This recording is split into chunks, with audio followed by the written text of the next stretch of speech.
The handcuffs clicked shut around his wrists on a Tuesday morning in September, and the sound echoed down the quiet suburban street like a gunshot. Neighbors stepped onto their porches, coffee mugs frozen halfway to their lips, watching as police officers guided the 72-year-old man into the back of an unmarked sedan. He'd lived on that street for nearly 15 years. He waved to them every morning. He helped shovel driveways in winter. He brought cookies to the neighborhood block party just 3 weeks earlier. Now he was being arrested for murder. 2 murders, actually, committed 30 and 24 years ago in crimes so brutal, so senseless, that they'd haunted rural Alberta for decades. The neighbors would later tell reporters they couldn't believe it. But then again, nobody ever can. Before we continue this story, take a second to hit subscribe and like this video. Your support helps bring these forgotten stories to light. The arrest came after a 3-decade investigation that seemed destined to remain unsolved forever. Filed away in boxes gathering dust in some basement archive, just another pair of cold cases in a world full of them. But DNA doesn't forget, even when people do. And on that September morning in 2023, the past finally caught up with a man who thought he'd gotten away with it. The charges were specific and chilling. First-degree murder in the death of 19-year-old Michelle Robertson in 1993, and first-degree murder in the death of 22-year-old Amber Tuckero in 1999. 2 young women, both with their whole lives ahead of them, both found dead in remote areas of Alberta, both cases ice cold for most of the investigators' careers.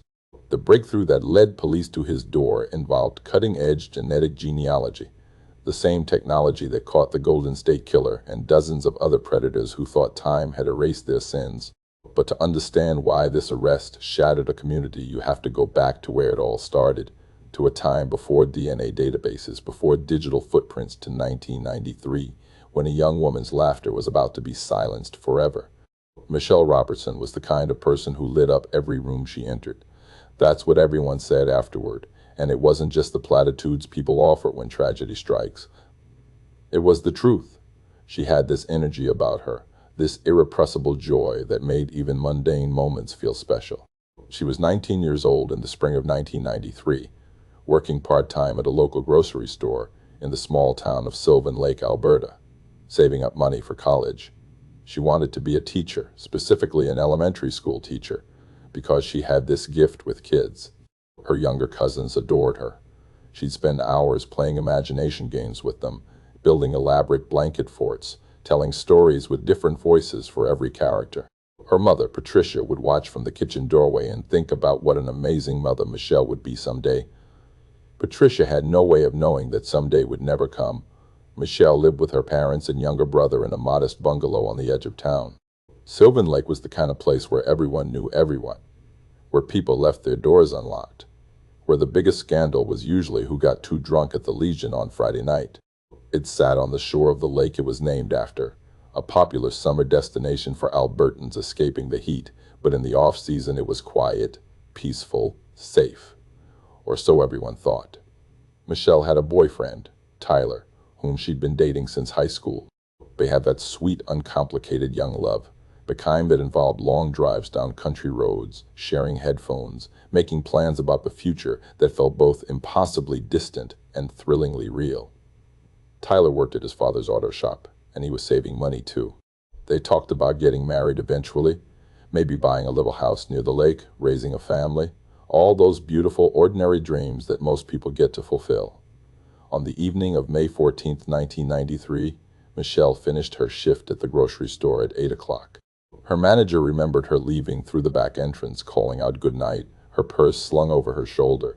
She was supposed to meet Tyler at 9 at the local pizza place, their usual Friday night spot. She never showed up. Tyler waited for 20 minutes, then 30, then an hour. This wasn't like Michelle. She was reliable, always on time, always called if something came up. He drove to her house. Her parents hadn't seen her. She wasn't home.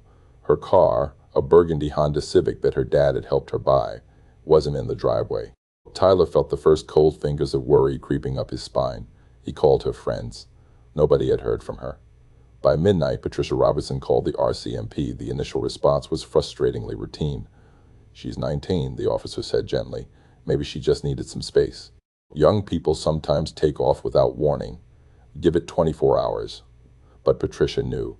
Mothers always know. Michelle wouldn't do this. She wouldn't worry them like this. Something was wrong. Tyler spent the night driving around town, checking everywhere he could think of, the parking lots where they used to hang out, the Tim Hortons, the lakefront nothing. The next morning, when Michelle still hadn't come home, the RCMP finally began to take it seriously. They put out a bulletin for her car. They interviewed her coworkers, her friends, her family. Everyone said the same thing. Michelle was happy, stable, had no reason to disappear. No history of depression, no secret boyfriend, no drug involvement, nothing that fit the profile of a runaway. 3 days later, a farmer checking his fence line about 40 kilometers north of Sylvan Lake found Michelle's car. It was pulled off onto a dirt access road, partially hidden by trees, the driver's side door slightly ajar. The keys were still in the ignition. Her purse was on the passenger seat, wallet intact, nothing stolen.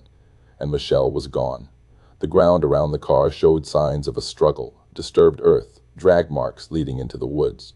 The RCMP brought in search teams, dogs, volunteers from the community. They combed through the dense forest, calling her name, hoping against hope they find her alive. Maybe injured, maybe lost, but alive. On the fourth day of searching, a volunteer found her body in a shallow ravine about 200 meters from where the car was discovered. She'd been strangled. The medical examiner would later determine she'd been dead since the night she disappeared, killed within hours of leaving work. The town of Sylvan Lake went into shock. This kind of thing didn't happen here. Murders were something you read about happening in cities, in bad neighborhoods, not in a quiet lakeside community where everyone knew everyone. Michelle's funeral drew over 300 people. The church couldn't hold them all. Patricia Robertson stood at the front, her face frozen in that terrible mask of grief that comes when the unthinkable becomes reality, and she spoke about her daughter's kindness, her dreams, her love of children, her bright future that had been ripped away. Tyler sat in the front pew, barely able to breathe, replaying their last conversation over and over, looking for signs he'd missed, warnings he should have heeded, as if any 19-year-old could have predicted this. The RCMP investigation was intensive. They interviewed hundreds of people. They looked at every man in Michelle's life, every customer who'd been in the grocery store that day, every person who'd been seen near that access road. They collected evidence from her car, fingerprints, fibers, trace DNA. But this was 1993. DNA analysis was still relatively new, expensive, time-consuming. The samples they collected were limited. They had no matches in any database. No witnesses had seen anything suspicious. No one reported seeing Michelle's car being driven after she disappeared. The killer had been careful, or lucky, or both. Weeks turned into months. The investigation slowed. Leads dried up. The file grew thicker, but no closer to resolution. Patricia Robertson called the RCMP every week, then every month, asking if there was any progress. The answer was always the same heartbreaking refrain: "We're still working on it. We haven't forgotten Michelle. We'll never stop looking." But in practical terms, the case went cold. The community tried to heal, to move forward, but Michelle's murder left a scar. Parents became more protective. Women stopped jogging alone. The innocence of Sylvan Lake had been shattered. And then, 6 years later, it happened again. Amber Tuccaro was 22 years old in the summer of 1999, a young woman with dreams as big as the Alberta sky. She'd grown up in Nisku, worked various jobs, and was trying to figure out her path in life the way most people in their early 20s do. She had a daughter, a beautiful little girl who was the center of her universe, and she was determined to build a good life for them both. Amber had this infectious laugh, the kind that made other people start laughing even if they didn't know what was funny. She was close with her family, called her mother almost every day, sent letters to her grandmother filled with little drawings and jokes. She loved music, especially country music, and she dreamed about maybe learning to play guitar someday. She was saving up for one. On August 24th, 1999, Amber was traveling through the Edmonton area. She'd been visiting a friend and was planning to catch a ride back home.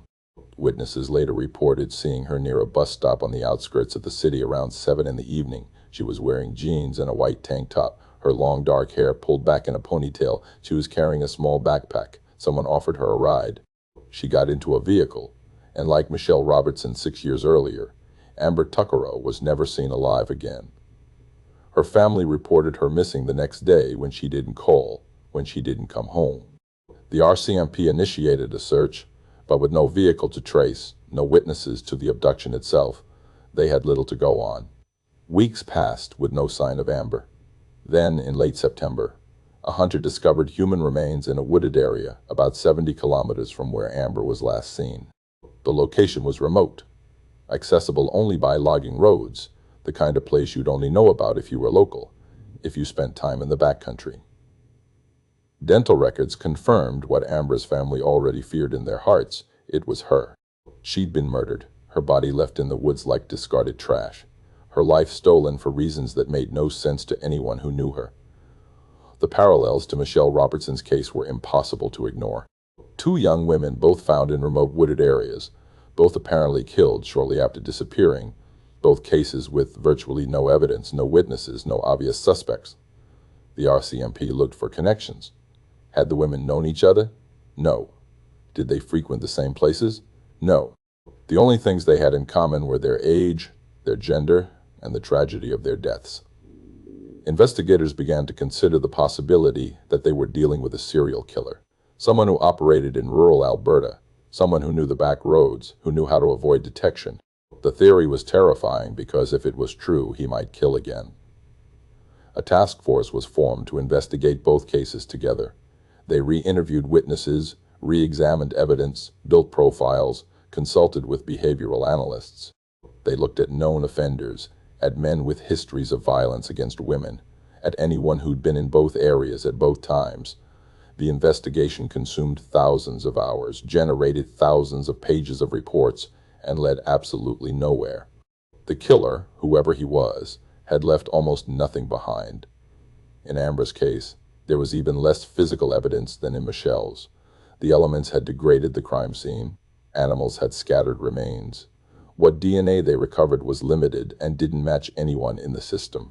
The families of both women lived in an agony of uncertainty, knowing someone out there had killed their daughters and was walking around free, maybe sitting next to them at a restaurant, maybe shopping at the same stores, invisible and untouchable. Years crawled by. The task force was eventually dissolved as other cases demanded attention, though the files remained officially open. Detectives retired, taking their institutional knowledge with them. New investigators inherited the cases, read through the files with fresh eyes, but found nothing their predecessors had missed. Technology improved. DNA analysis became more sophisticated. The RCMP periodically retested evidence as new techniques became available, hoping for a breakthrough that never came. Michelle's mother, Patricia, became an advocate for victims' families, speaking at events, pushing for better resources for cold case investigations. Amber's family held annual memorial walks, keeping her memory alive, refusing to let her become just another statistic. Both families shared a bond forged in tragedy, a grim sisterhood of grief. And somewhere in Alberta, a man went about his ordinary life. He went to work. He came home. He talked to neighbors. He aged. He became a grandfather. He attended community events. He expressed horror when people discussed those terrible murders from years ago, shaking his head at the senselessness of it all, wondering aloud how someone could do such things. He hid in plain sight, protected by time, by the limitations of 1990s forensic science, by the simple fact that nobody suspected him. He thought he was safe. He thought he'd gotten away with it. He was wrong. Time has a strange way of moving after tragedy. For most people, the years pass in a blur of ordinary moments, birthdays and holidays and summer vacations blending together into the fabric of a normal life. But for the families of Michelle Robertson and Amber Tuccaro, time moved differently. It crawled. Every May 14th, Patricia Robertson woke up and remembered the last time she saw her daughter alive, heading off to work with a smile and a promise to be home for dinner the next night. Every August 24th, Amber's mother lit a candle and stared at photographs of a little girl who never got to grow old. The calendar became a minefield of anniversaries, each one detonating fresh grief. Michelle would have been 25, then 30, then 40. Amber's daughter grew up without her mother, hitting milestones that should have been shared. First day of school, graduation, all of it shadowed by an absence that never stopped aching. The families learned to live with the pain because they had no choice. But living with it and accepting it were two entirely different things. Patricia Robertson became something she never wanted to be, an activist. She joined support groups for families of murder victims, attending meetings in church basements where people sat in circles and shared stories that would break your heart if you listened too closely. She discovered a community of the bereaved, mothers and fathers and siblings and spouses, all united by violence and loss, all waiting for answers that might never come. She learned the terminology of the criminal justice system, words like unsolved homicide and cold case and investigative priority.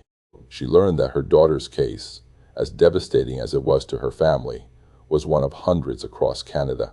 She learned that resources were finite, that detectives could only do so much, that sometimes cases went cold, not because anyone stopped caring, but because there simply were no leads to follow. This knowledge didn't make it easier. If anything, it made it worse. Understanding that Michelle might never get justice, not because of incompetence or indifference, but because her killer had been too careful, too lucky. Patricia started speaking at events, telling Michelle's story to anyone who would listen. She spoke at high schools, warning young women about the dangers that lurked in seemingly safe places. She spoke at police conferences, reminding investigators that every cold case represented a real person, someone's daughter, someone's entire world. She kept Michelle's room exactly as it had been, the posters on the walls, the stuffed animals on the bed, as if her daughter might walk through the door at any moment. Tyler, Michelle's boyfriend, never really moved on either.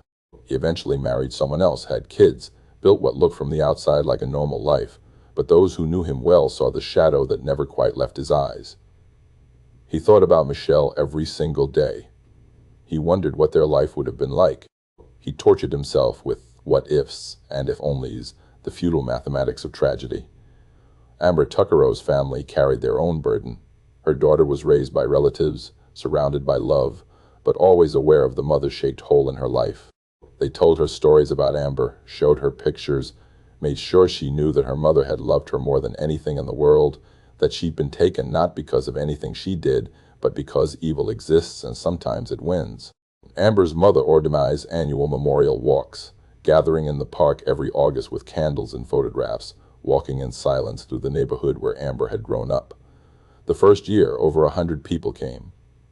By the 10th year, it was down to maybe 20, mostly family. The world moves on. People forget, but the families never do. The RCMP didn't forget either, though the reality of police work meant that Michelle's and Amber's cases couldn't remain the top priority forever. New crimes happened. New victims needed justice. The detectives who'd originally worked the cases retired, taking with them years of institutional knowledge, hunches and theories that never made it into the official reports. The case files were transferred to new investigators, thick binders full of witness statements and autopsy reports and evidence logs, everything meticulously documented but ultimately leading nowhere. Every few years, someone would pull the files, read through them with fresh eyes, hoping to spot something everyone else had missed. They'd re-interview witnesses whose memories had faded with time. They'd submit evidence for testing as new forensic technologies emerged.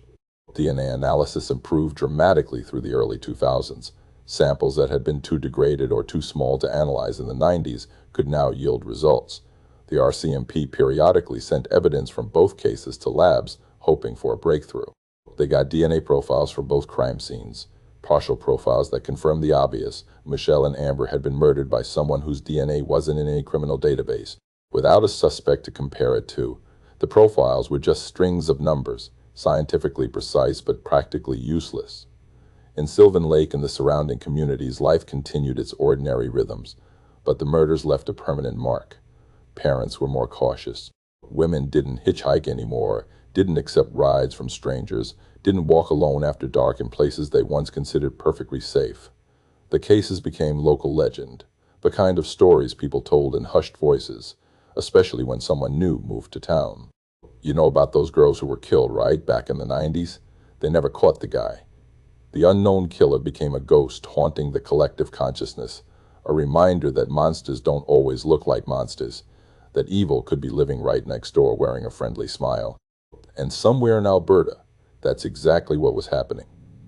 The man who killed Michelle Robertson and Amber Tuckero wasn't hiding in shadows or living as a recluse. He had a job, a normal job where he showed up on time and did his work competently. He had friends, or at least acquaintances, people he'd have a beer with, talk about hockey with, complain about the weather with. He had neighbors who thought he was a decent guy, maybe a little quiet, maybe a little private, but nothing that raised alarms. He aged like everyone else, his hair going gray, lines deepening around his eyes, his body slowing down. He became a grandfather, holding a baby and feeling whatever it is that people like him feel, if they feel anything at all. He attended community events. When Memorial Waltz for Amber Tuccaro happened, when people gathered to light candles and remember, he might have been there, blending into the crowd, just another concerned citizen shaking his head at the tragedy of it all. This is the thing about killers that people struggle to understand. They're not always the obvious creeps, the social outcasts, the ones who set off every warning bell. Sometimes they're the guy who helps you jumpstart your car in the winter. Sometimes they're the guy who waves from his porch every morning. They live double lives, with a skill that's terrifying, compartmentalizing their darkness, sealing it away in some locked chamber of their psyche where it doesn't interfere with the performance of normalcy. And this particular killer was good at it. Really good. He'd been interviewed during the initial investigations, probably more than once. His name was in the files somewhere. Just another name among hundreds, someone who lived in the area, who had weak alibis or no alibis, but nothing concrete enough to justify further scrutiny. He'd sat across from detectives and answered their questions calmly, expressing appropriate shock and sympathy, giving them nothing they could use. And then he'd walked out, free to continue his life. The cold case years were marked by frustration on all sides. Investigators wanted to solve these cases. They really did. Every detective who inherited the files felt the weight of those two young women, their lives cut short, their families destroyed. They worked other cases, newer cases with fresher evidence and better leads. But Michelle and Amber were always there in the back of their minds, the ones that got away. Some detectives developed theories. Suspects they felt in their gut were guilty but couldn't prove. They'd drive past these suspects' houses on their days off, watching, hoping the guy would make a mistake, do something suspicious. But the killer was too smart for that. He maintained his cover perfectly. He didn't reoffend, or if he did, he was even more careful, leaving no bodies to be found, no evidence to be analyzed. The task force that had been formed to investigate both murders together was dissolved after a few years. The resources weren't there to maintain it indefinitely, not without new leads, not without something concrete to pursue. Technology kept advancing. By the 2010s, DNA analysis had become incredibly sophisticated. Forensic genealogy emerged as a powerful new tool, the same technique that would eventually catch the Golden State Killer in California. Instead of just looking for direct matches in criminal databases, investigators could now use DNA from crime scenes to build family trees, identifying distant relatives and then working backward to find the perpetrator. It was revolutionary, but it was also resource-intensive, expensive, and still relatively new.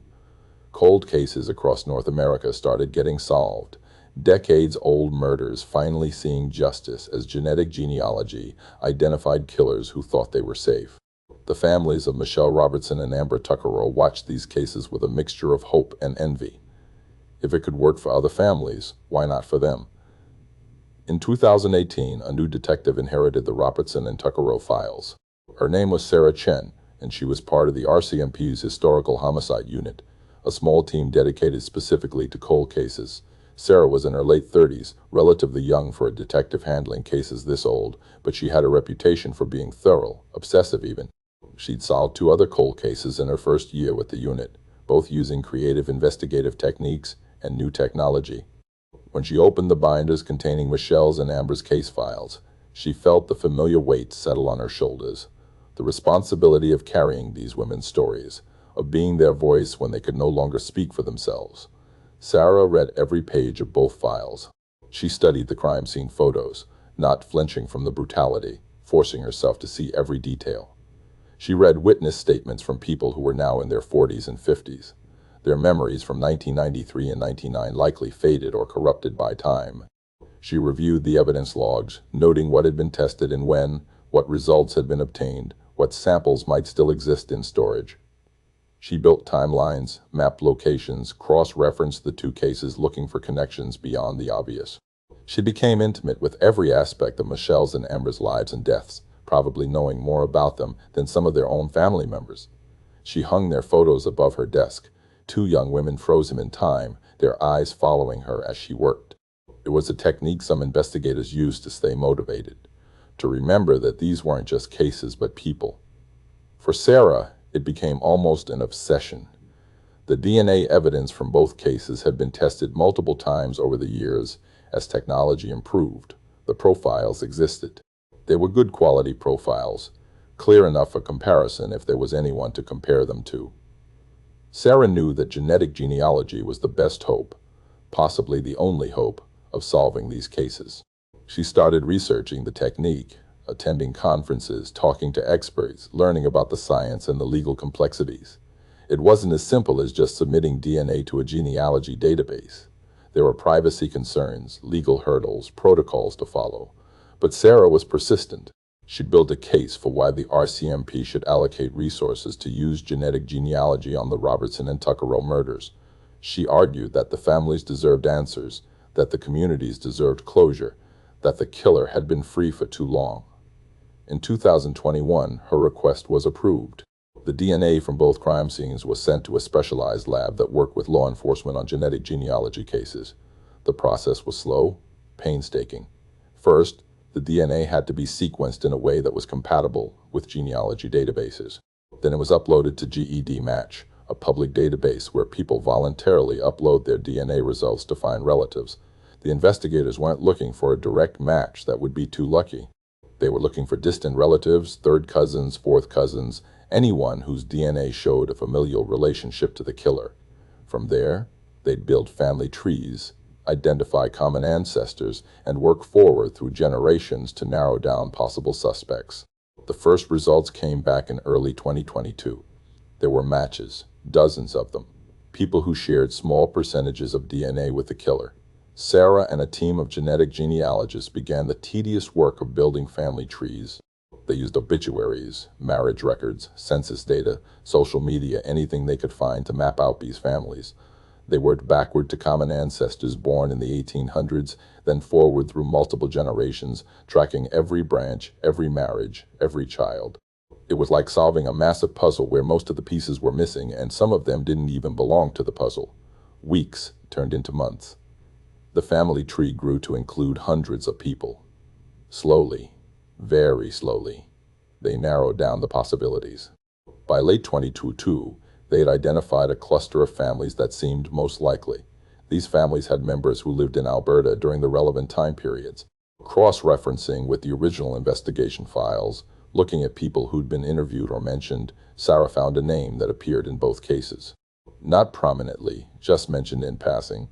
Someone who lived in the area, who had been asked routine questions and ruled out for lack of evidence.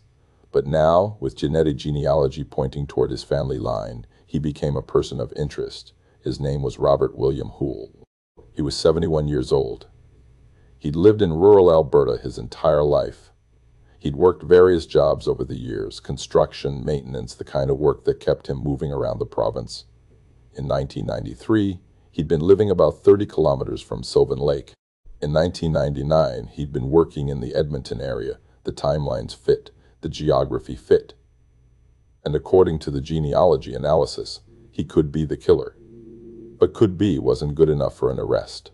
Sarah needed his DNA. She needed a direct match, not just a family connection. Getting a warrant for his DNA required probable cause, and right now all they had were circumstances and genealogy. So they did it the old-fashioned way. They put him under surveillance. They followed him carefully, waiting for him to discard something they could legally collect. In March of 2023, Robert Houle stopped at a Tim Hortons for his morning coffee. He sat in his truck in the parking lot, drinking it while reading something on his phone, then tossed the empty cup in the trash on his way out. The surveillance team waited until he drove away, then retrieved the cup. The DNA on the rim went to the lab, and 3 weeks later the results came back. It was a matched Robert William Houle's DNA matched the DNA from both crime scenes. After 30 years, they had him. The phone call came on a Tuesday afternoon in April 2023, and when Patricia Robertson saw the RCMP number on her caller ID, her heart did what it always did. After 3 decades of these calls, it stuttered with hope and braced for disappointment. She'd received updates over the years, most of them variations on the same theme. We're still working on it. We haven't forgotten, Michelle. We're exploring new leads. The words had become almost meaningless. A kindness meant to comfort, but ultimately empty. But this time, when Detective Sarah Chen's voice came through the line, there was something different in her tone, something Patricia couldn't quite identify at first.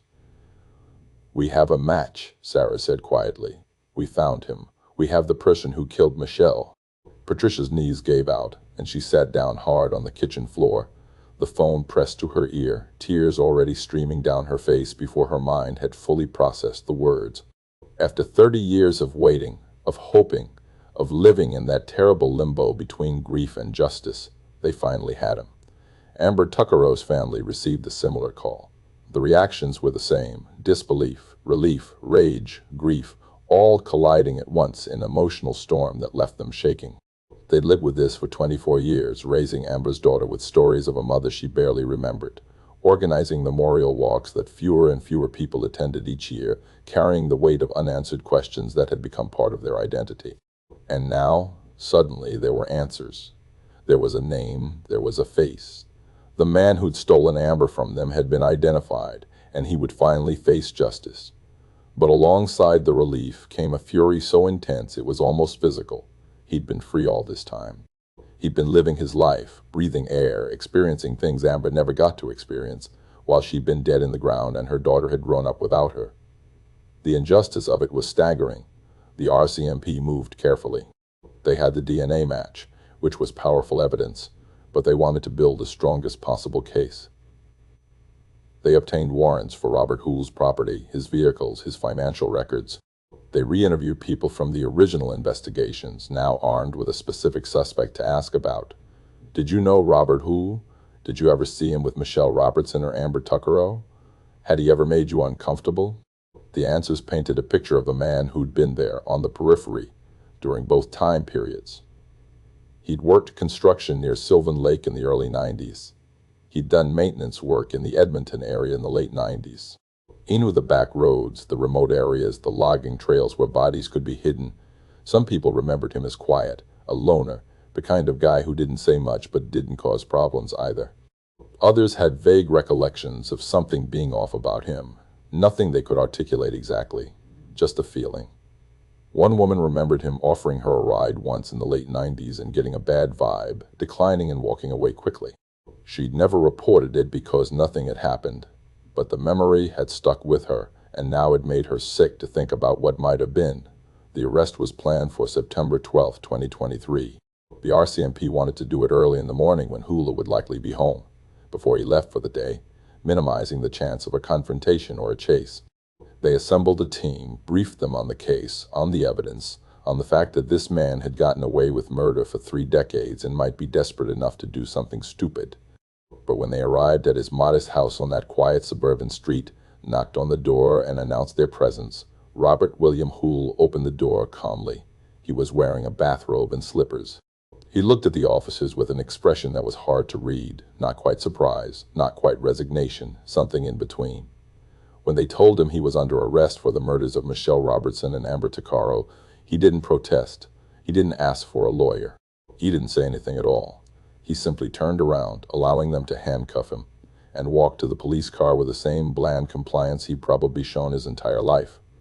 The neighbors watched from their porches, confusion and shock written on their faces. That guy, Robert, the quiet grandfather who helped with snow removal? There had to be some mistake. But there was no mistake.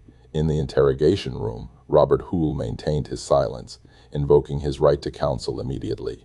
The RCMP hadn't expected a confession. Men who kill and evade justice for 30 years aren't usually the type to break down and admit everything when finally caught. They're patient, calculating, disciplined. Hoole had spent 3 decades living a double life, and he wasn't about to give that up now without a fight. His lawyer, a public defender assigned to the case, reviewed the evidence and knew immediately that this was going to be difficult. The DNA evidence was damning. It placed Hoole at both crime scenes, connected him directly to both victims. The probability of it being anyone else was astronomical, the kind of numbers that juries understand instinctively even without advanced degrees in statistics. 1 in several trillion. Might as well be impossible. The charges were formally filed. 2 counts of first-degree murder. The prosecution began building their case, compiling evidence, preparing witness lists, constructing the narrative they'd present to a jury. They had the DNA, which was the cornerstone, but they also had circumstantial evidence that, when viewed together, painted a clear picture. Hoole had lived and worked in both areas during both time periods. He had no solid alibis for either night. His vehicle in 1993, according to old registration records, matched the description of a truck that had been seen near the access road where Michelle's car was found, though at the time no one had thought to follow up on it because there were dozens of similar trucks in rural Alberta. He fit the profile that behavioral analysts had developed years ago: male, local, familiar with the terrain, someone who could blend in, who wouldn't stand out. And most damning of all, his DNA was inside both victims, evidence of a violence and violation that the prosecution wouldn't need to describe in graphic detail because the implication was clear enough. The community reaction was complex and layered. There was relief that the cases were finally solved, that the families would get some measure of justice, but there was also a creeping horror at the realization that Robert Hoole had been among them all this time. People who'd known him, who talked to him at the hardware store or seen him at community events, had to reconcile the mundane person they thought they knew with the monster he actually was. How many times had he stood at Amber's memorial walks, pretending to grieve along with everyone else? How many conversations had he had about Michelle's murder, expressing the same outrage and sadness as everyone else, all while knowing exactly what had happened because he'd been the one who did it? The psychological manipulation of it was sickening. Some people refused to believe it even in the face of overwhelming evidence. "That's not the Robert I know," they'd say. "There must be some mistake with the DNA testing." But there was no mistake, and eventually even the most skeptical had to accept the truth. Patricia Robertson attended every court hearing. She sat in the front row of the public gallery, her eyes fixed on Robert Hoole, wanting him to see her, to see Michelle's mother, and know that he hadn't gotten away with it, that justice was finally coming even if it had taken 3 decades. Hoole never looked at her. He sat at the defense table, his expression blank, staring straight ahead or occasionally whispering to his lawyer. He showed no emotion, no remorse, no acknowledgement of the devastation he'd caused. Patricia thought about all the things she wanted to say to him, all the questions she wanted to scream. Why Michelle? What had her beautiful daughter ever done to deserve what he did to her? Did he think about it over the years? Did it haunt him? Or did he sleep peacefully at night while Patricia lay awake tormented by nightmares of her daughter's last moments? But she knew she'd never get answers to those questions. Men like Robert Hoole didn't explain themselves. They didn't apologize. They just took and took and took, leaving destruction in their wake, and offered nothing in return. Amber's family was there too, a collective presence of aunts and uncles and cousins, and Amber's daughter, now in her mid-20s, seeing the man who'd murdered her mother for the first time. She'd grown up with a hole in her life, shaped like Amber, raised on stories and photographs, always wondering what her mother would have been like, what they would have done together. And now she was staring at the reason all those experiences had been stolen from her, this ordinary-looking old man in an orange jumpsuit. She'd imagined this moment differently, thought she'd feel overwhelming rage or a desire for revenge, but instead, she just felt empty, hollowed out by the realization that nothing they did to him would bring her mother back. The trial was set for spring of 2024. The prosecution was confident. The evidence was solid, the DNA irrefutable. But they knew that trials were unpredictable, that juries could be swayed by doubt, that defense attorneys could create narratives that confused the facts.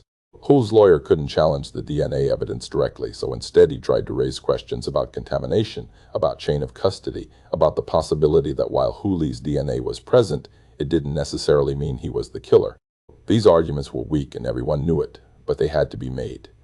The defense's real strategy was to humanize Hoole, to present him as a grandfather, a quiet man who'd lived a peaceful life, hoping that jurors would struggle to reconcile that image with the brutal crimes he was accused of. But the prosecution was ready for this too. They had victim impact statements prepared. They had photographs of Michelle and Amber when they were alive, vibrant young women full of potential. They had testimony from the medical examiners about the violence of the deaths. They had 30 years of grief to present. The trial lasted 6 weeks. Witnesses testified about seeing Hoole in the areas where the women disappeared. Forensic experts explained the DNA evidence in painstaking detail, walking the jury through the science, the testing procedures, the astronomical odds of a coincidental match. The genetic genealogist who'd helped build the family tree testified about the methodology, about how they'd narrowed down from hundreds of potential relatives to identify Hula specifically. Sarah Chen, the detective who dedicated years to solving these cases, testified about the investigation, about the evidence, about the moment the DNA results came back and she knew they finally had him. She spoke with controlled emotion, professional but clearly affected by the weight of what these cases represented. The families testified too. Patricia Robertson took the stand and spoke about Michelle, not about the murder, but about who her daughter had been, her kindness, her dreams, her love of children, all the things that had been stolen when her life was taken. She cried while she spoke, but her voice remained steady, determined to make the jury understand that Michelle wasn't just a victim, wasn't just a name in a case file, but a real person who'd been loved, and who was still missed every single day. Amber's mother testified about raising her granddaughter, about trying to keep Amber's memory alive, about the agony of never having answers for 24 years, about lying awake at night imagining her daughter's last moments and being unable to do anything to change them. The testimony was devastating, and several jurors were visibly crying. Robert Houle did not testify in his own defense. His lawyer advised against it, knowing that putting him on the stand would only give the prosecution an opportunity to tear him apart. Instead, they rested their case on the weak argument that reasonable doubt existed, that DNA alone couldn't tell the whole story, that the investigation had been flawed. The jury deliberated for 8 hours. When they returned, the four women stood and delivered the verdicts, guilty on both counts of first-degree murder. The courtroom erupted. Patricia Robertson sobbed, decades of grief and rage and relief pouring out all at once. Amber's family held each other, crying together, finally able to say that justice had been done, even though it could never truly balance the scales. Holy was sentenced to life in prison with no possibility of parole for 25 years, the mandatory sentence for first-degree murder in Canada. Given his age, 72 at the time of sentencing, it was effectively a death sentence. He would die in prison. The judge, before pronouncing sentence, spoke directly to him, telling him that he'd stolen 2 lives and destroyed countless others, that he'd lived free for 3 decades while his victims lay dead, that his crimes were among the most egregious she'd encountered in her career. Houle listened with the same blank expression he'd maintained throughout the trial, showing nothing, giving nothing.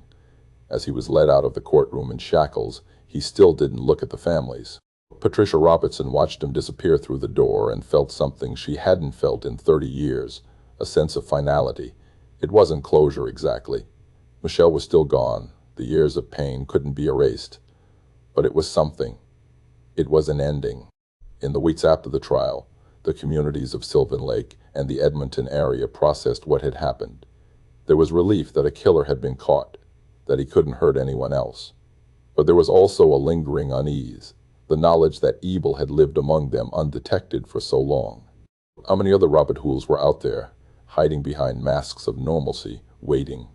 The case became a testament to the power of persistence and technology, to detectives like Sarah Chen who refused to let cold cases stay cold, to families like Patricia Robertson's who never stopped demanding justice. It became a reminder that DNA doesn't forget, that time doesn't erase evidence, that eventually the truth finds its way to the surface. Patricia Robertson visits Michelle's grave regularly now, and when she does, she tells her daughter that he's in prison, that he'll never hurt anyone again, that finally, after all these years, there's been some measure of justice. Amber's daughter, who grew up without her mother, says that knowing the truth doesn't fill the void, but it helps somehow, closes a chapter that had been left open for too long. The memorial walks continue, but now they're not just about remembering. They're about celebrating that justice was finally served. Where are you watching from today? Have you followed a case like this in your own community? Leave a comment and let us know. These stories matter because the victims matter, because their families matter, because remembering is how we ensure that those who are gone are never truly forgotten. Michelle Robertson and Amber Tuccaro were real people with real dreams and real futures that were stolen from them by a man who thought he was clever enough to get away with it. For 30 years he was right. But in the end, science and determination and the refusal to give up caught him. The arc of justice is long, someone once said, but it bends toward truth. For Michelle and Amber and their families, It took 3 decades for that arc to complete, but it did. And on a September morning in 2023, when handcuffs clicked around Robert Hoole's wrists, when his quiet life of deception finally ended, the ghosts of 2 young women could finally rest, knowing their killer would spend the remainder of his days behind bars, where he belonged all along.